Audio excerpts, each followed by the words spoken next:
કાલે બપોરે જે અમારા એચઓડીની સૂચના મુજબ અમે ઢોર પકડ્યા.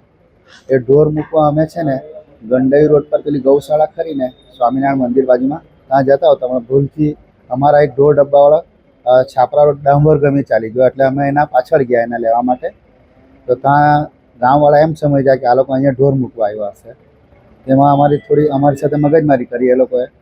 અને એક બેન હતા ભાઈ ડાંભરના પેલા સરપંચ છે, એમણે થોડીક એ લોકોને ઉશ્કેરી કરીને અમને બહુ માર્યા. કેટલા લોકો?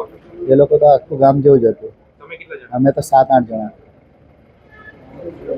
અને અમને સાજનભાઈનો અમે ખૂબ આભાર માનીએ છીએ કે એમને એમના માણસો મોકલીને ભરતભાઈ, સાજનભાઈ એ લોકો અમને ખાસી અમને મદદ કરીને છોડાવ્યા.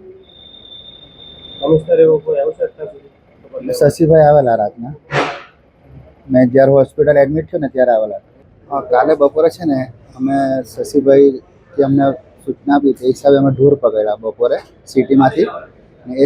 એ ઢોર પકડીને અમે રાતના જમી લીધું ને પછી રાતના જમીને અમે ગૌશાળા છે ને આપણે ગંડઈ રોડ પર ત્યાં જવાના હતા. પણ અમારી એક ગાડી ભૂલથી આ બાજુ છાપરાથી પેલું કયું ગામ છે ડાંભર ગામ ગમે ચાલી ગઈ. એટલે અમે તે બાજુ ગયા. એટલે ડાંભરના ગામવાળાને એવું થયું કે અહીંયા ઢોર આ લોકો મૂકવા આવ્યા, પણ એકચ્યુઅલી અમે રસ્તો ભૂલી ગયેલા હતા. તો એ લોકો થોડુંક માણસો વધારે ભેગા થઈ ગયા, તો પછી અમારી સાથે એમણે મારામારી કરી ને ઘણા માર્યા છે અમને લોકોને, મને, અલ્પેશને ને જીતુભાઈ કરી. કાર્યવાહી સાહેબ હવે મેં તો હમણાં હોસ્પિટલમાં જ છું આ બાજુ, એટલે ખબર નહીં. કેટલા જણા હતા? અમે 3 જણા હતા ને અમારી સાથે એક ઢોર ડબ્બો હતો. કેટલા ઢોર લઈને? 10 ઢોર હતા. એ છે ને અમે શશીભાઈ કીધું એટલે અમે મૂકવા જતા હતા. આપણે ગંડઈ રોડ પર ગૌશાળા છે ને પેલા સ્વામિનારાયણ મંદિરની બાજુમાં ત્યાં જતા હતા, પણ આ લોકો રસ્તો ભૂલી ગયેલા હતા આપણા એક ઢોરવાળા, એટલે એ લોકો આ બાજુ ચાલી ગયા. ગઈકાલે દિવસ દરમિયાન શહેરમાં સિટીમાં જે રખડતા ઢોરોનો ત્રાસ વધતો જતો હતો, એને ઢોરોને પકડીને પાંજરાપોળ લઈ જવા માટેનું આયોજન કરવામાં આવેલું હતું. અને સાંજ સુધીમાં જેટલા ઢોર પકડાયેલા હતા રખડતા ઢોરો એને પાંજરાપોળમાં લઈ જવા માટે નીકળેલા હતા. એ દરમિયાન રસ્તા ઇટાળવા થઈને જવાનું હોય છે, પરંતુ ડ્રાઈવરને કંઈક રાત્રે જવામાં રસ્તો કંઈક ભૂલથી બીજા ગામે પહોંચી ગયેલો હતો અને ત્યાંથી એ લોકો પરત થઈને પાછા પાંજરાપોળ જતા હતા. પણ ત્યાંના સ્થાનિક લોકો એમને અટકાવેલા હતા કે તમે ક્યાં લઈ જતા છે. એ લોકોએ રિક્વેસ્ટ કરી કે અમે પાંજરાપોળ લઈ જતા છે. તેમ છતાં એમના દ્વારા એવી રજૂઆત કરવામાં આવી કે તમે અહીંયા છોડવા માટે, ખરેખર એ ઢોરોને પાંજરાપોળ માટે લઈ જવા માટે નીકળેલા હતા. આ લોકોની સુરક્ષાને લઈને કોઈ સવાલો ઊભા થયા છે, આ લોકોને માર માર્યો છે, એ બાબતે કોની જવાબદારી છે? ના, સુરક્ષાની સાચી વાત છે કે મહાનગરપાલિકાના કર્મચારીઓ પછી આવો હુમલો થાય છે એ યોગ્ય નહીં કહેવાય. એના માટે અમે માનનીય કમિશનર સાહેબશ્રીને આ બાબતે રજૂઆત કરીશું અને યોગ્ય પગલાં લેવા માટેને અમે જણાવીશું. ઢોરને લઈને અનેક વખત પ્રશ્નો ઊભા થતા રહે છે, હવે એમને છોડવા માટેની વૈકલ્પિક વ્યવસ્થા શું છે?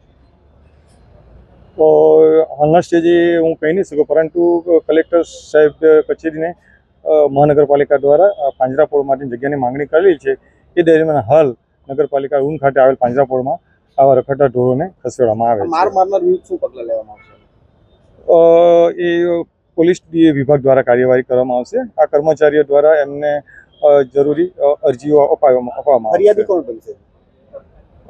હાલના સ્ટેજે તો હું એ નહીં કહી શકું, પરંતુ જેમને આ ભોગ બન્યા છે એમના મારફત એક અરજી અપાવી છે.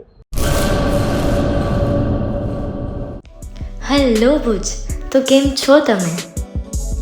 આજે હું તમને એવા શોરૂમની વિઝિટ કરાવું છું જે છેલ્લા 10 વર્ષથી કચ્છની જનતાના પ્રેમ અને વિશ્વાસથી મહેકતું લુગડા બજાર ફેમિલી શોરૂમ. આ શોરૂમમાં સ્ટાર્ટિંગ પ્રાઇસ 399થી છે, જેમાં kids wear, girls wear, boys wear અને જેન્ટ્સ વેર અને લેડીઝ વેરમાં પણ ન્યૂ વેરાયટીવાળું કલેક્શન પણ જોવા મળી રહેશે. અને જેન્ટ્સ માટે વેડિંગ કલેક્શન અને કુર્તા કલેક્શન પણ બહુ જ સારું છે. એનિમલ મૂવીનો પાર્ટ 2 આવે કે ના આવે, પણ એનાથી પહેલાં અમે લઈ આવ્યા છીએ લુગડા બજાર પાર્ટ 2, જેમાં તમને કિડ્સ વેરમાં વિન્ટર વેર સમર કલેક્શનનો ન્યૂ સ્ટોક આવી ગયો છે. લેડીઝ વેરમાં પણ ન્યૂ ડિઝાઇનમાં kurti, top and coat set best price थी स्टार्ट थाय छे। तो जेंट्स वेर में भी मिल जाएगा boss. Leather, jacket, brand pants and check shirts, formal shirts, track pants पर बेस्ट थी बेस्ट प्राइस साथे।